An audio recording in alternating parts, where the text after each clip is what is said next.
할렐루야. 우리 하나님을 사랑하는 많은 사람들과 함께 하나님의 말씀을 매일 묵상하고 공부해서 1년의 성경 일독하는 울성이 보약 끝이 시간이 또 돌아왔습니다. 오늘 2023년 4월 26일 수요일입니다. 오늘의 말씀은 역대하 13장에서 16장까지 말씀을 보겠습니다. 역대하 16장 말씀까지가 그 남쪽 유다의 세 번째 왕이었던 아사 왕이라고 하는 아주 훌륭한 그 신앙이 좋은 왕에 대한 기록들이 쫙 나오고 있기 때문에 16장까지 읽겠습니다. 저는 어마어마한 미시간 호수가 있는 그 아름다운 도시 시카고에서 이제 뉴욕으로 날라와서 제 영혼의 친정집 같은 우리 뉴욕 교회 성도들과 함께 수요 예배에 함께 드리고 또 매일 새벽에 같이 또 말씀 나누고 주일까지 섬기다가 월요일 날 아들 장가 보내러 한국으로 다시 돌아가게 됩니다. 오늘 그 역대하 16장에 이제 그 아사 왕에 관한 기록의 마무리를 하면서 참 안타까운 것이 아사 왕이 그 신앙이 그렇게 해피엔딩으로 끝나지가 않고 처음에는 참 잘 믿었던 왕이었는데 마지막에 완전히 다 된 밥에 재를 뿌려버린 그런 참 안타까운 케이스가 아사 왕의 그 인생의 경우입니다. 우리도 그런 사람이 우리 가운데도 있을 수 있습니다. 한때는 잘 믿었어요. 굉장히 뜨거웠어요. 그렇게 열심히 신앙생활 하더니 나중에 뭔가가 잘못돼 버린 거죠. 나중에 뭔가가 잘못돼서 뭔 이상한 이단에 빠지질 않나. 참 교회 다툼과 싸움에 그냥 주동이 되지 않나. 그래가지고 그냥 아주 인생이 말로가 비참한 그런 분들도 가끔은 교회 안에 있을 수가 있습니다. 남북이 대치되던 그 옛날 구약 시대에 북쪽 이스라엘 그 왕에게는 늘 불안한 것이 있었는데 어제 살펴본 것처럼 예루살렘이 있는 남쪽으로 의식이 있고 신앙이 좋은 사람들이 자꾸 내려가는 거예요. 그래서 이스라엘 왕 바하사라고 하는 왕이 바하사 왕이 이거 안 되겠다. 유다를 완전히 정복을 해버려야 되겠다. 유다를 그냥 우리가 그냥 싸워가지고 우리 것으로 취해버려야 되겠다. 그래서 유다를 공격하러 내려갑니다. 그는 라마라고 하는 곳을 요새화해가지고 그 라마에서 이제 그것을 근거로 남쪽 유다를 완전히 공략할 그 근거지로 완전 베이스로 삼으려고 했습니다. 라마는 예루살렘 북쪽으로 8km 가까운 지점에 베델 근처에 있었다고 합니다. 남과 북의 왕국을 잇는 아주 중요한 기묘한 요충지였는데 그곳을 점령하고 나면 남북으로 잇는 길은 차단할 수가 있었습니다. 사람들을 남쪽으로 못 가게 할 뿐만 아니라 유다에 대한 지배력을 영향력을 확대할 수 있다는 계산이 바하사 왕에게 선 거죠. 그때 남유다의 아사 왕은 너무나 이제 다급하게 됐습니다. 이거 어찌했을까? 역대하 16장 2절에서 5절을 보면 그는 당장 자신을 도와줄 수 있는 그런 손길을 찾아서 그 당시에 굉장한 힘이 있던 아람 왕에게 도움을 청합니다. 방법은 금과 은을 많이 보내서 우리나라 자면 급하게 좀 도와달라는 거죠. 그런데 뭐 여러분들도 그렇게 생각하시겠지만 그것이 우리가 성경을 읽다 보면 하나님의 방법은 아니라는 걸 금방 눈치채죠. 그의 방법이 처음에는 그냥 임시 방편으로 나라의 위기를 모면하게 하는 것처럼 보였습니다. 그런데 하나님의 방법이 아닌 것은 결국 나중에 후유증이 따르고 그 대가를 치르게 돼 있죠. 이런 이야기가 있습니다. 제2차 세계대전 당시에 미국과 영국을 주축으로 한 서방 연합국들은 독일과 일본에 맞서 싸웠습니다. 전쟁이 치열하게 진행될 당시에 미국의 루스벨트 대통령이었어요. 루스벨트 대통령이 이 참 전쟁에 어려운 이 다리를 승리한 쪽으로 이 다리를 건널 수만 있다면 나는 뭔 짓인지 하겠다. 악마와도 손을 잡겠다고 하면서 그때 소련의 스탈린과 손을 잡게 됩니다. 당시 스탈린은 수십만 명의 사람들을 잔인하게 숙청하고 인권을 철저하게 짓밟는 독재자였습니다.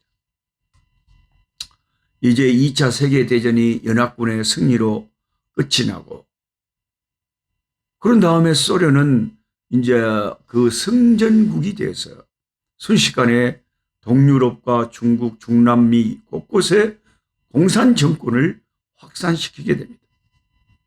1960년대 초반에는 레닌이 예언한 대로 세계 지도의 3분의 1이 공산주의 국가가 되고 말았습니다.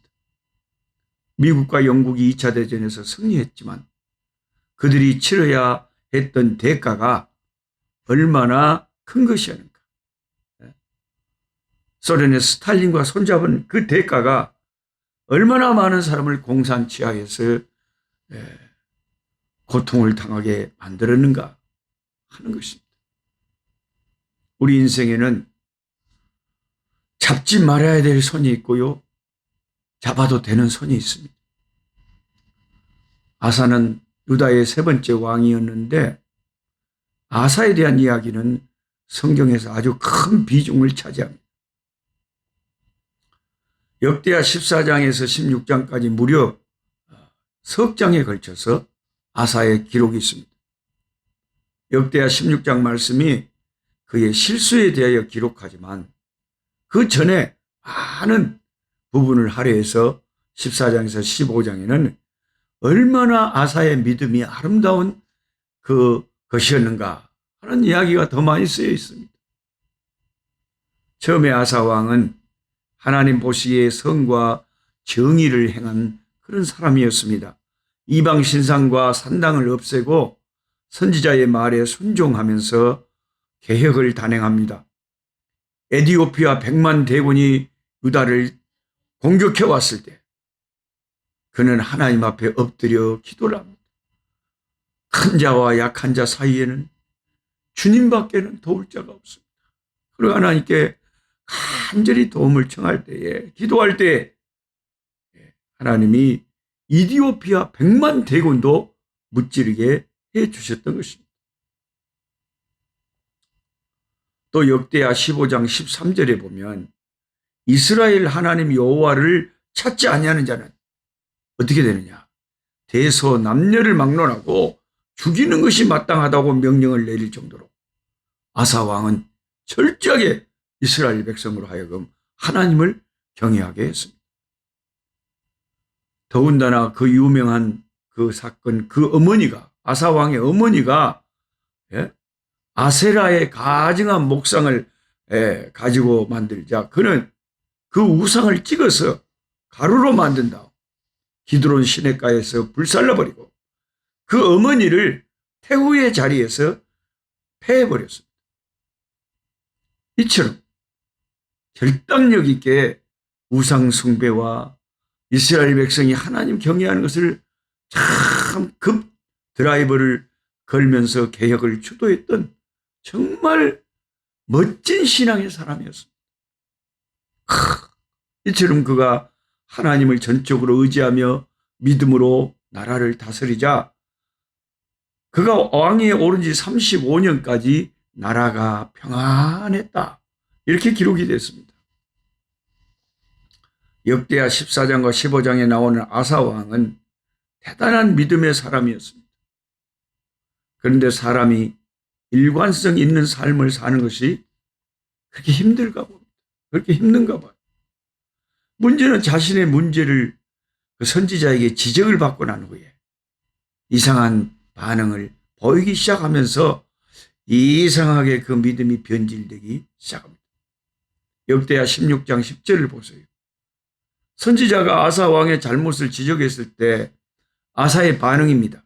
아사가 노하여 선지자를 옥에 가두었으니 이는 그의 말에 크게 노하였으니며 그때 아사가 또 백성 중에서 몇 사람을 학대하였더라. 만락교회 김병삼 목사님이 설교 중에 그런 말씀을 하신 적이 있습니다.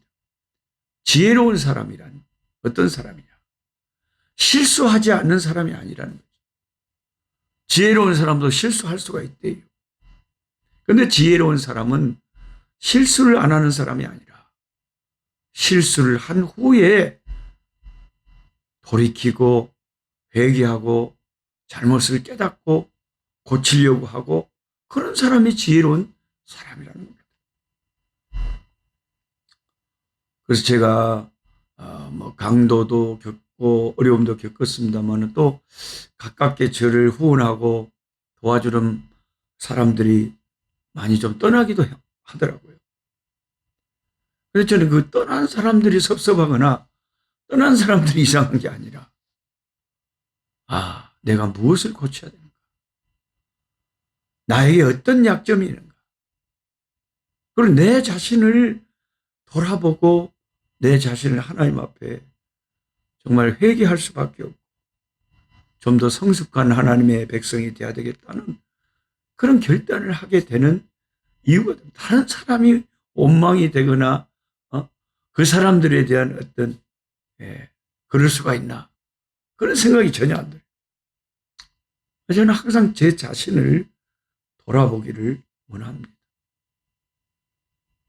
대부분 사람들은 실수를 덮기 위해서 확 더 화를 낸다거나 내가 어떻게 그럴 수가 있어 하면서 자기 실수를 만회하기 위해서 더 큰 실수를 해버립니다. 역대하 16장 10절에 보면 아사가 노하여 이렇게 기록되어 있는데 대개 인간들이 죄를 지으면 나타나는 현상 중에 하나가 화를 냅니다. 자신의 죄가 지적당하면 굉장히 기분이 나쁘고 그게 화가 나고 그걸 겸손하게 받아들인다면 그것은 참 귀한 것이지만 화가 나는 거예요. 자존심이 상하는 거예요. 자신을 찌르는 하나님의 선지자를 그래서 아사 왕은 감옥에 가둬버렸습니다. 혹시 또 다른 백성들이 자신의 잘못을 지적할까 두려워서 그들을 학대하기 시작했습니다. 이것이 점점 잘못된 길로 가고 있는 아사 왕의 모습입니다. 저와 여러분 가운데 이런 모습이 없는가 잘 살펴봐야 됩니다. 지적을 받고 남이 나를 실망하고 떠나면 처절하게 내 부족한 것을 살펴보면서 깨닫고 좀 부족한 것을 하나님 앞에 기도하면서 채워가야 되죠. 그게 중요하지 사람들이야 가까이 오기도 하고 가기도 하고 그러지 않겠습니까? 하나님은 아사 왕의 그 신앙의 변질 보고 그를 사랑했기 때문에 채찍질을 하셨는데 그게 아사 왕에게 병을 주셔요. 질병이 온 겁니다. 역대하 16장 12절의 말씀이 그런데 아주 심오합니다. 왜 역대기 기자가 그렇게 선명하게 기록을 해놨는지 여러분 16장 12절 한번 제가 읽어드립니다. 아사가 왕이 된 지 39년에 그의 발이 병들어 매우 이독했으나 생명이 위태한 거죠. 아주 중한 질병에 걸린 겁니다. 그런데 유독했는데 어떻게 되느냐? 병이 있을 때에 그가 여호와께 구하지 아니하고 의원들에게 구하였더라. 그때 이디오피아 100만 대군이 쳐들어왔을 때하고 다르잖아요.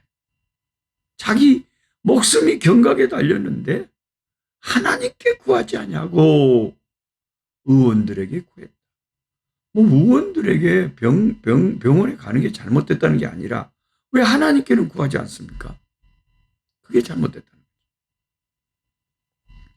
만일 아사가 자신을 돌아보고 회개하면서 항복하고 하나님께 간구했더라면 그에게는 기회가 다시 찾아왔을 것입니다. 하나님께서 제일 싫어하시는 것이 있습니다. 하나님이 아닌 다른 것에 손을 내미는 것이죠. 하나님의 자녀인 우리가 다른 인간들이나 우상에게 가서 구걸을 한다면 문제는 거기에서부터 신앙의 변질이 생길 수가 있을 것입니다. 오직 주님만 바라보고 사는 저와 여러분이 되어야 되겠습니다. 그리고 하나님이 우리에게 고통과 아픔들을 통하여 뭔가를 지적할 때 우리는 엎드려 회개하고 항복하고 돌이키고 주 앞에서 우리 자신의 잘못을 새롭게 하는 계기로 삼아야 될 줄 압니다. 아사 왕의 인생을 통해서 우리의 신앙에 큰 교훈을 받게 됩니다.